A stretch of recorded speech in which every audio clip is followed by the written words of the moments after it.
Selamat datang ke Bali. Nah, kita punya materi yang menarik banget nih hari ini dari pakar keuangan Cody Sanchez.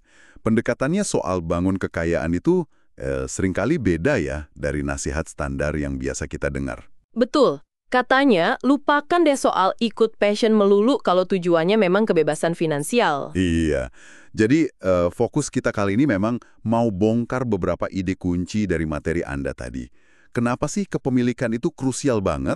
Terus gimana caranya menilai keahlian kita dalam, ya sebut aja bahasa uang?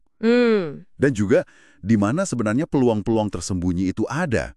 Ini relevan banget loh buat Anda, nggak peduli di tahap mana perjalanan finansial Anda sekarang. Mari kita telusuri bareng-bareng ya. Oke, siap. Kita mulai dari fondasinya dulu nih, kepemilikan. Ada data menarik di materi ini cukup bikin kaget sih. Lupakan soal menang lotre atau dapat warisan gede. Iya, paling umum menuju kekayaan itu hampir 7 dari 10 jutawan. Ternyata yang membangun atau punya bisnis sendiri.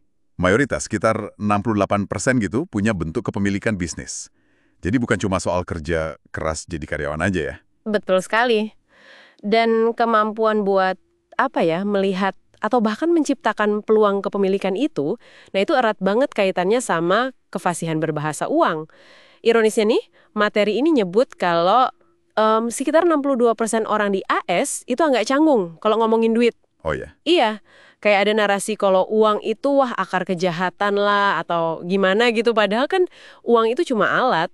Justru kefasihan finansial ini yang bikin Anda bisa lihat nilai di tempat yang mungkin orang lain lewatin aja. Termasuk juga jeli melihat kesenjangan antara skill akademis sama kebutuhan real di pasar kerja. Nah, itu dia. Menarik banget soal kesenjangan skill itu. Banyak perusahaan besar sekarang kan kayaknya lebih fokus ke, oke, kamu bisa kerjain apa nih buat kita sekarang? Gitu kan? Nggak cuma lihat ijazah dari universitas keren aja. Apa ini artinya gelar jadi kurang penting ya? Bukan berarti nggak penting sama sekali sih, tapi lebih ke nilai praktisnya yang diuji.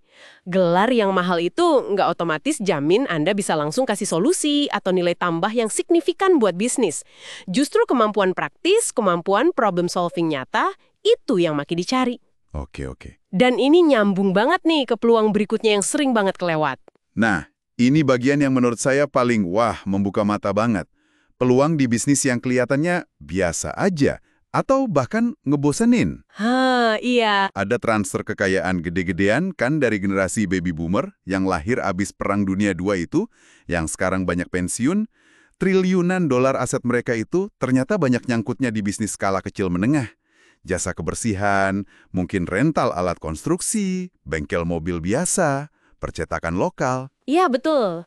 Bisnis-bisnis yang ya nggak seksi lah dibanding startup teknologi atau main kripto gitu. Justru di situ letak emasnya. Bisnis yang ngebosenin ini seringkali malah profitnya bagus banget, udah punya pelanggan setia, arus kasnya stabil, dan ya itu tadi, nggak banyak dilirik sama generasi muda yang mungkin ngejar objek berkilau lainnya. Nah, bisnis-bisnis kayak gini tuh target empuk buat private equity, perusahaan investasi yang fokusnya emang beli terus ngembangin bisnis yang udah jalan. Artinya apa? Ada nilai besar di sana yang sebenarnya bisa diambil alih atau dikembangkan lagi. Oke, jadi peluangnya ada di bisnis-bisnis biasa ini ya.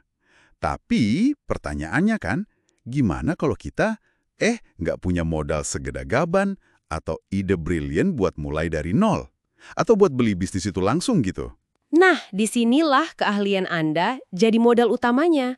Materi ini tuh menekankan banget, negosiasikan keahlian Anda buat dapetin kepemilikan atau bagi hasil. Coba deh tawarkan solusi konkret ke pemilik bisnis kecil yang mungkin udah capek atau pengen pensiun. Contohnya gimana tuh? Misalnya bilang, Pak, Bu, saya bisa bantu naikin omset 20% setahun pakai strategi marketing ini. Atau saya bisa pangkas biaya operasional sampai 15% pakai sistem baru ini. Nah, sebagai imbalannya, minta persentase dari kenaikan profit yang Anda hasilkan. Atau minta sebagian kecil kepemilikan saham, itu yang namanya ekuitas. Oh, jadi kita ikut punya sebagian bisnisnya gitu ya? Betul, jadi Anda ikut memiliki. Ini soal negosiasi nilai diri Anda. Orang kaya itu katanya menegosiasikan segalanya. Mereka yang nentuin harga, bukan cuma nerima aja. Jadi bukan cuma soal nyari kerjaan biasa ya, tapi lebih ke menciptakan posisi kepemilikan pakai skill kita. Oke.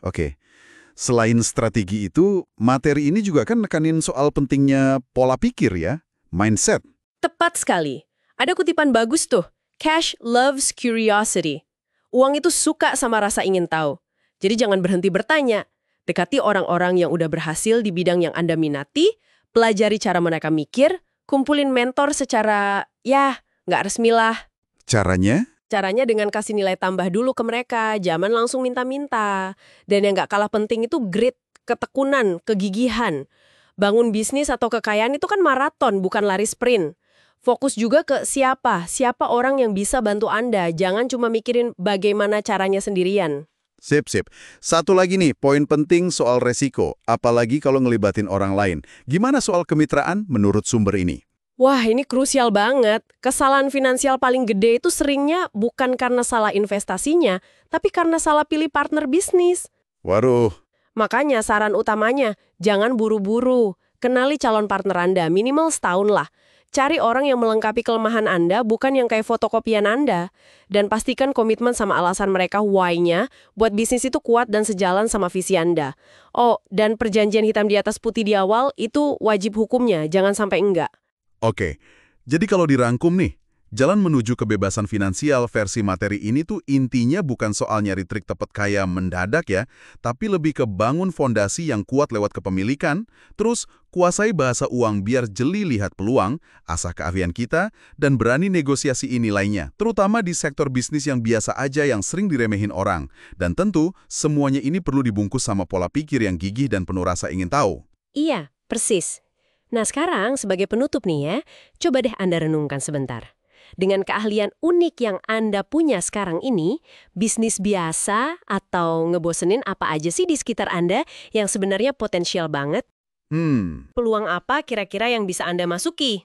Mungkin awalnya nggak perlu modal gede, tapi cukup dengan nawarin nilai dari keahlian Anda buat dapetin sebagian kepemilikan atau bagi hasil. Coba pikirin deh, langkah kecil apa yang bisa Anda ambil mungkin minggu ini buat mulai mengeksplorasi kemungkinan itu.